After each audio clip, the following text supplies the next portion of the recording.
গোলবেলে মাথা সাদা করিব গোলবেলে মাথা সাদা করিব গোলবেলে মাথা সাদা করিব গোলবেলে মাথা সাদা করিব। ও সখীগণ, বাবা বাবা তোমাদের সঙ্গে ঘাট হয়েছে, আর কিছু বলবো না।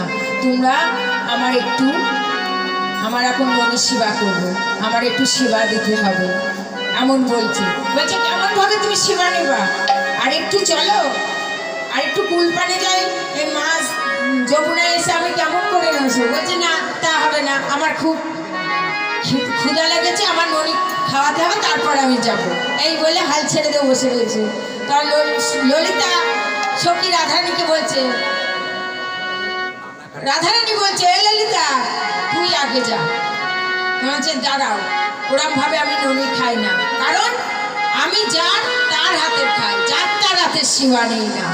তখন বলছে আমি যার তার হাতের খাই, আমি যার তার হাতের খাই, আমি যার তার হাতে খাই না গো, যার তার হাতে আমি সেবা নিই, আমি যার তার হাতে খাই,